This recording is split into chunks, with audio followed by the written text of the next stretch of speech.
social structure, whether it is the guests that are here at OIC, whether it is any organization you work with, any club you are a member of, we believe that trust is the fabric that drives whether people will care, will work hard, will be satisfied, will experience less stress.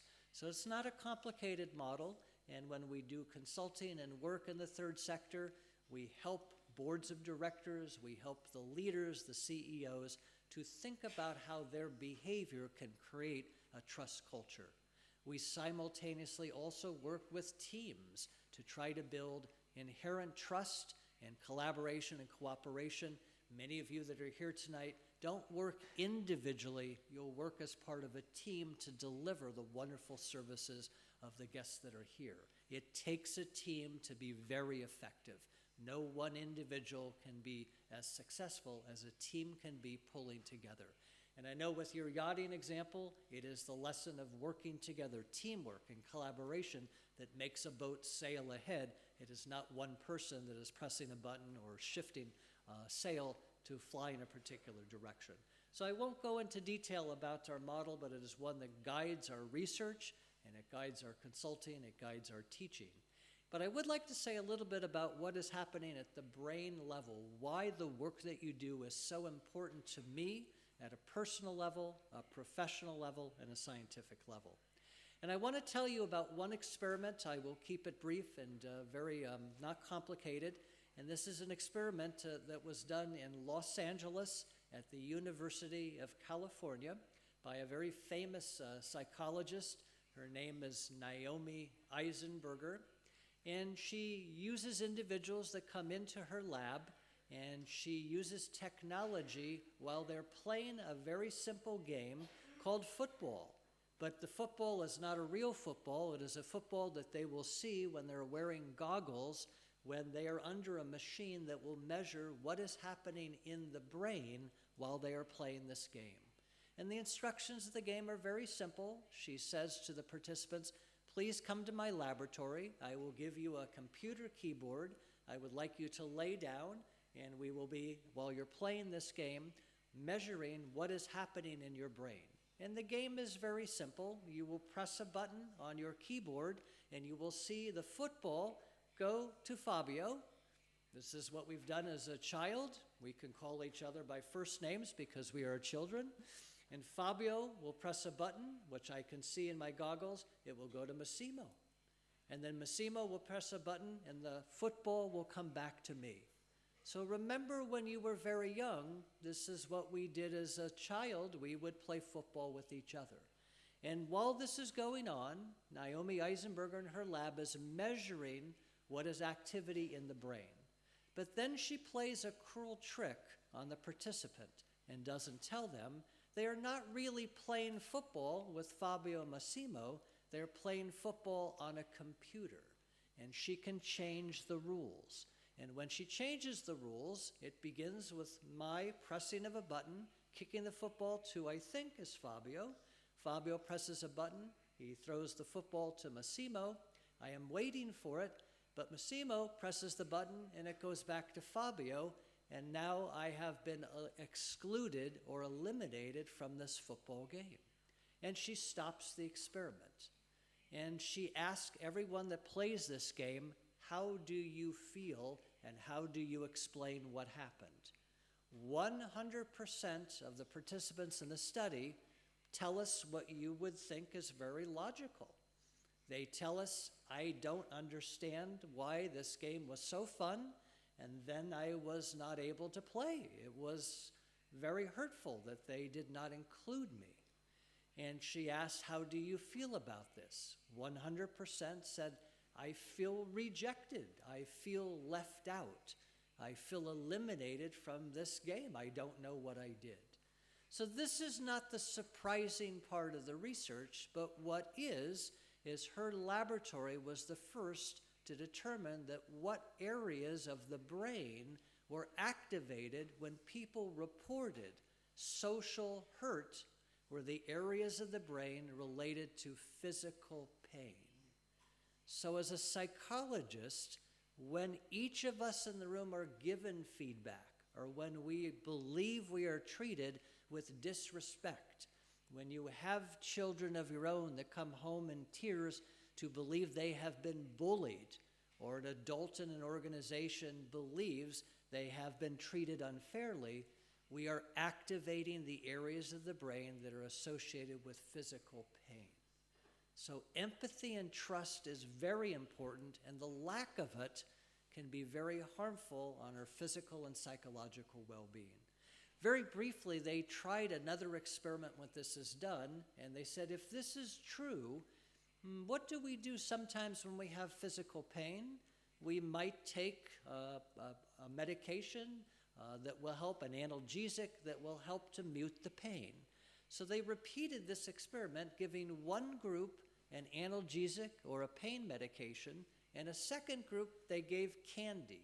We call it a placebo. It is not active, it does nothing, and repeated this experiment. And the group that took the medication reported significantly less anxiety and distress about being excluded, but most importantly, we saw a decrease in the activation of the brain areas that were associated with physical pain. So this is a validation of how we treat another. The human services, the sector of work that you do, is the most powerful for really influencing collaboration, cooperation, and civility that we need in every country, in every state, in every organization, every team, and every romantic partnership that we have. So it's a very interesting study at the brain level. The brain is very complicated, and it has evolved for millions of years. I have a picture here that, again, is very simplistic. If you know the movie Star Wars, this is a very good way to make an analogy that as we have evolved, we are socially in need of interacting with other humans. This is why the human species has survived up to this point, and we hope it will continue for another million years. But the point I would like to make is our older brain, our initial brain, is developed to help us survive. It is powerful. And in the Star Wars analogy, it is the powerful side of Darth Vader, who has a very strong power. And when we get angry, when we feel stress, when we feel anxiety, our old brain is the commander. It is the one that is steering our sail ship. It is taking charge, and it is only caring about fighting or flighting, running away. That is the function of our mammalian or reptilian brain. And it has really evolved very effectively for millions of years. Today, we don't need to run away from tigers. Today, we don't necessarily need to fight, yet everywhere in the world, we wonder and scratch our head when we watch the evening news, why can't we be kind? Why can't we be civil? Why can't we create a culture in every city, every town, every country where we care for others equally? This is the puzzlement. As we've evolved another layer in our brain. We call it the neo for new, the neocortex. And this is the part of the brain that helps us to make decisions, to think about things rationally, to use judgment, and hopefully to curb our desire to want to fight or flight. And I use the analogy in Star Wars of Luke Skywalker, a very young individual learning the ways of the Force and learning how to use his weapon to possibly battle the old brain. So again, a very simple way of thinking about what is happening at a brain level. As we've evolved, we have created a number of hormones and peptides in the brain. Think of it as minestrone soup, lots of different ingredients in our brain, and the proportion of the ingredients determine how we behave towards each other. So it is very complicated because each of you are different. You'll have a different soup composition. How you are raised, how you are treated, how you've gone through school will all shape how our brain evolves. But we know very much that one of the hormones that is important for trust and empathy is a hormone called oxytocin. And I want to share a second experiment very briefly, not very complicated, to give you an idea for the last 20 years what my colleague Paul Zak has done in his laboratory. And we typically bring in students. Why? Because students will do anything for money. Have you noticed this? This is very true. So we use a particular study approach that says we will bring in 2 students, and here is an illustration of one on the left we call decision maker 1. It could be male, it could be female, doesn't matter. And on the right, decision maker 2. And they do not verbally talk to each other, they use computers. And if you have young adolescents or children in your life today, this is how they communicate. So this is very common. Nobody talks, they just type and text message each other. But what we do is we give each student or participant real money. So when they begin the experiment, we will actually give them 25 euro as an example. So decision maker 1 will have 25 euro. And decision maker 2 will also be given 25 euro. And before we begin the experiment, for 25 euro, we tell them at the beginning of this experiment, we are going to take some blood, and when the experiment is over, we're going to take some blood again. And the rules are very simple. Decision maker 1 is told that if they will give and trust decision maker 2 to give some or all of their euros away, it will be multiplied by a factor of 2. So an example, if decision maker 1 will give their 25 euro to decision maker 2, they now have no euro, but decision maker 2 has 2 times 25, 50 euro, plus their initial 25 euro. They have a rich jackpot that they have, and they can now make a decision about whether or not they want to reciprocate or give back some of the money to decision maker 1. So this is a great experiment to measure trust and trustworthiness. If I trust you, I will give you all my money, it will be multiplied, and if I believe in you, I believe you will share your new wealth back with me, so we both leave the laboratory being much richer. So this is the basic approach to our research, and in doing so, we've found consistently over 20 years that one and only one hormone increases in the brain and the blood of decision maker 2, the more money that we trust this person. And that hormone is oxytocin. And we've known about oxytocin for many, many years because we have believed it plays a very important part in female reproduction. In fact, in Italy, in the United States, and Europe, for women who are undergoing labor and about to have a baby, about 50% of women are given artificial oxytocin to induce pregnancy. Oxytocin is what causes the mammary glands to begin the secretion of milk, so we've known a lot about oxytocin. Interestingly, men also produce oxytocin. Men also produce another hormone about 5 times more than women, and this is the hormone called testosterone. So the ratio of these 2 hormones play a very important part in what we've studied. So this is the basic approach and the discovery 20 years ago that the more I trust you, the more I'm in service of caring about you, the more I invest in you, the more I listen to you, the more I include your ideas and opinions in the work that we do, the more I truly have an empathy with you, oxytocin will increase if we could draw blood or measure it at different ways. We have a way of measuring it with the heart variability. It's another measure of oxytocin. So this is our science, and we know that this is the glue, the secret sauce, the ingredient of empathy and trust. It's a very important one.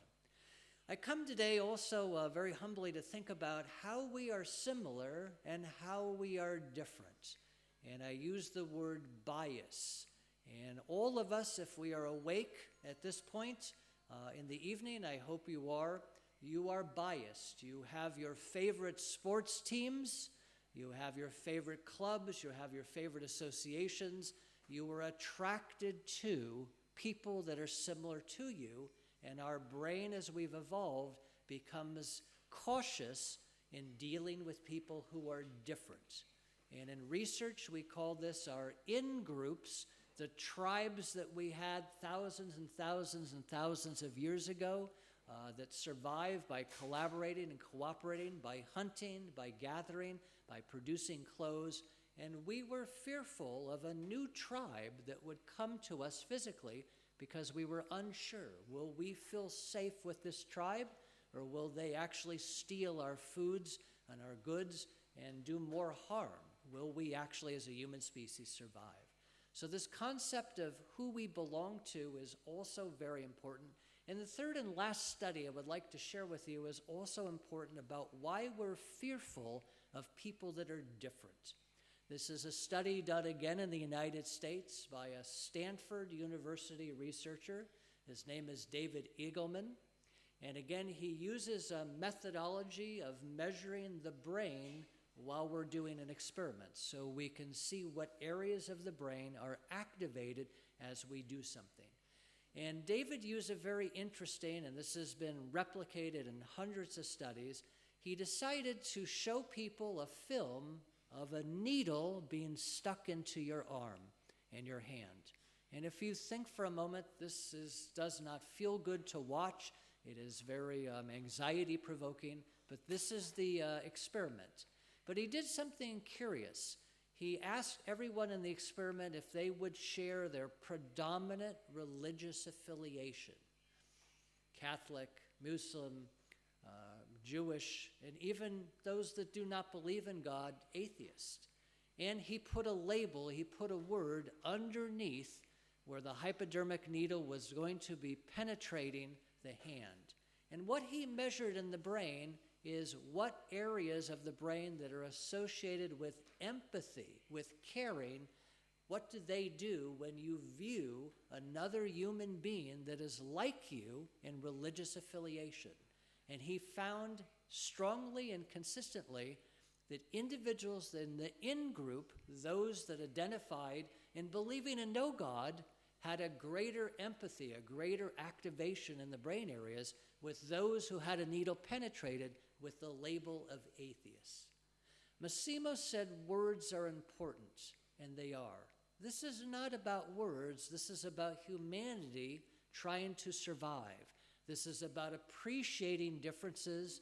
And what I am so impressed and humbled with IOC and the work that you do is you have created a community of differences in age, in disability, in wisdom, in experience, in culture that I wish we can continue to clone and duplicate. So I congratulate what you are doing. I am so impressed. And the science says that we will naturally be afraid of those that are different. And again, those differences could be anything that is listed here. Our brain is wired to initially be fearful, whether it is immigrants coming to a country or whether it is somebody that has an opposite football team that we really believe and follow. We will get together and identify with those that are similar to us. Our old brain will in fact be somewhat fearful of the outgroups, those that are different. But your work here demonstrates powerfully that by allowing us to learn and grow and touch and understand differences, we build cooperation, we build empathy, we build trust, and we're not able to do this, but if I could come in and draw blood, we would find an increase in oxytocin in each of the guests when you do the great work that you do. We work a lot with organizations. I'm just going to share just a couple of quick slides and conclude of how any of you that are involved in organizations can in fact increase a trust culture, and there's many techniques. One is to take a look at those that are the models of organizations, the leaders, and to help them get feedback, to learn, to give them, as an analogy, a guide dog, to see what they do effectively to build a trust culture and to illuminate their blind spots, to help them see what they could do differently to foster a culture of empathy and caring. So it's one thing we do with a lot of leaders. Your work here is about living well. And some of my research and volunteer work with the National Multiple Sclerosis Society in California, and I'm very proud to say my wife was one of the first to start a 12-week program with people who have this very difficult autoimmune disease. It is an interesting disease because it is like a disease of aging. They lose cognitive capability. They lose physical capability. If all of us live long enough, we will experience some of the same symptoms. But to live well is a lesson of empathy and caring. We will live longer, I think, as one of the groups presented, because we are bonded socially. It's very important. So creating a culture where the people that are providing service, all of you, can be physically healthy and psychologically healthy is very important to build a trust culture. It's very easy to be tired and to burn out when you're in a helping and service profession because you are passionate, you are dedicated, you're going far above what you were asked to take care in a caring and passionate manner of those that you work with. We also know that helping people to understand you have values and norms, to be civil, to be kind, to be caring, and not to tolerate bullying, not to tolerate people that are toxic is a very important message. I mentioned earlier our research suggests clearly that when you are treated with disrespect, you are experiencing physical pain. We want to create an organization and teams and cultures where we love and recognize this. And when you can, find people that are not just technically competent, but they're also socially competent. You are in the service industry or in the third sector, your expertise and talent is above average in empathy.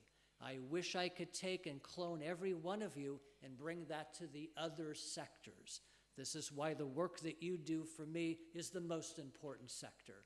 Being civil, being compassionate, having a passion for the gift of giving service to others. And when we can, we will, of course, provide training with every one of our staff to provide the best guest experience, independent if they are little bambinos or they're a little bit older. I'd like to end today with a quote that is not mine. If you don't know music, don't worry about it, but if you know music and rock and roll, Sir Paul McCartney wrote a phrase that I think is very important to all of us. When we are dying, when we are older, it is not important what we've accomplished. It is not important if we have wealth. What is important, of course, is the relationships. And Sir Paul McCartney said, "The love that we take is equal to the love that we make." And I know each day what each of you do carries this love forward. Grazie for having me today. I appreciate to be here.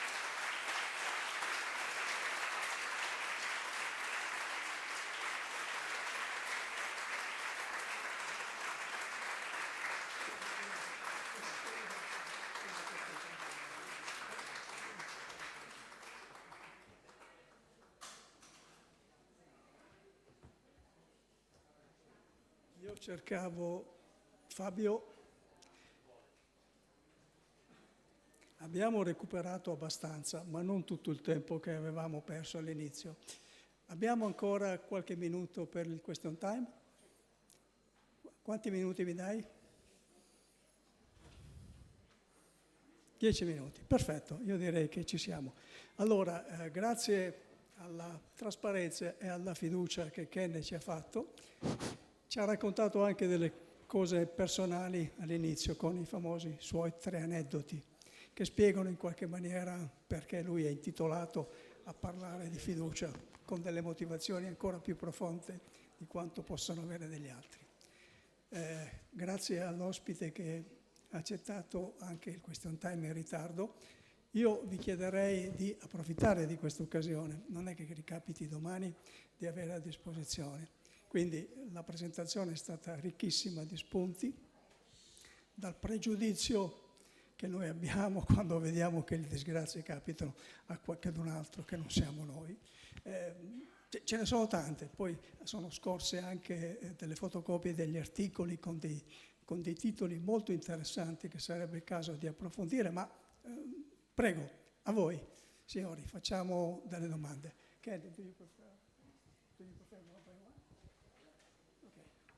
Allora, facciamo così, domande brevi, risposte brevi, preferisce rispondere una per una. Prego, sì, si presenti anche? Sì, sono Stocco, Cirillo, mi occupo anche di volontariato e anche di relazioni d'aiuto. molto interessante l'intervento, ringrazio.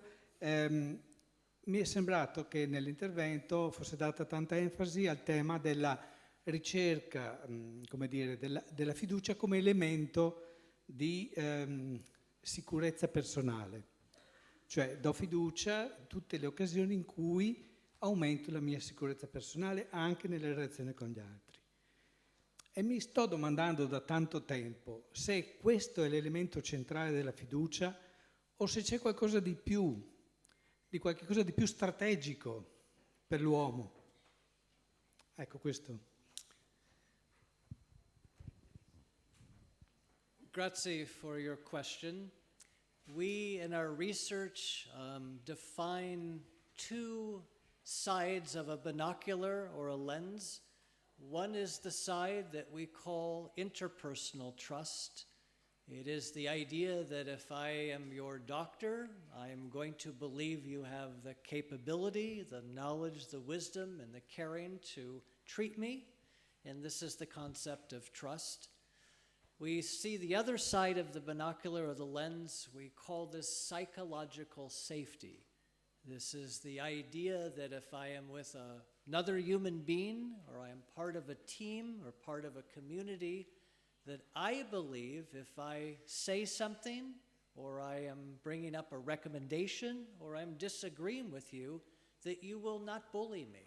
You will not judge me negatively. You will at least respect my opinion. It frees me to have a voice. So when we look at groups and teams, having psychological safety is the belief that I can have a voice. I can speak out. I can share my thoughts. In low psychological safety teams, people are very hesitant, they're very quiet, and we do not get good ideas. So your definition or your question talks to the two sides of psychological safety. I believe you will treat me with respect based on how I behave, and trust, which is my belief in you and your skills, your capability. If you are my banker, my financial advisor, very similarly, I have to believe you are knowledgeable and you very much have my heart and my future plans, or I will not give you my money. So I hope that will help answer a very, very good question.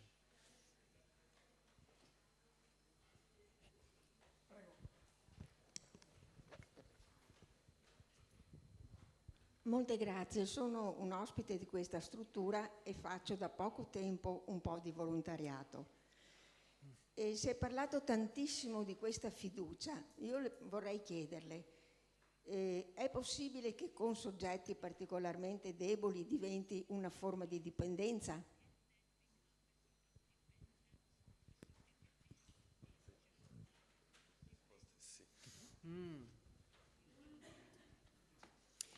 If you are asking, is there a human need to believe in another person, it is not an addiction, it is the human species to survive. I have to count on your collaboration and cooperation, and we have for 1,000,000 years. So it is actually not part of an addiction, it is a part of how our brain has evolved. And each time, I will give you a very concrete example, volunteers are in fact the magic of most organizations. We very much praise what they do, but sometimes we forget to recognize what they do. In our hearts, we are thankful, but we do not say the words. In our experiments, when we are genuine with another human being to say, Massimo, I want to thank you for your contributions. I'm going to give a book to you for your wonderful contributions. This is said with sincerity, it is said with authenticity. If I could measure in your blood when you received this book, even though you were embarrassed, your oxytocin would go up. So our brain has evolved to allow us to be attracted to people that feel safe, and the signal for that is a hormone called oxytocin. So it is not as much addiction as it is a need for the human species to collaborate and cooperate and play well with others. So I hope I have understood your question, but there are individuals in the world that are needy, but this is different from the giving back that we experiment in our lab and that we see with individuals that we work with. Eventualmente, mentre qualcuno pensa a una domanda, io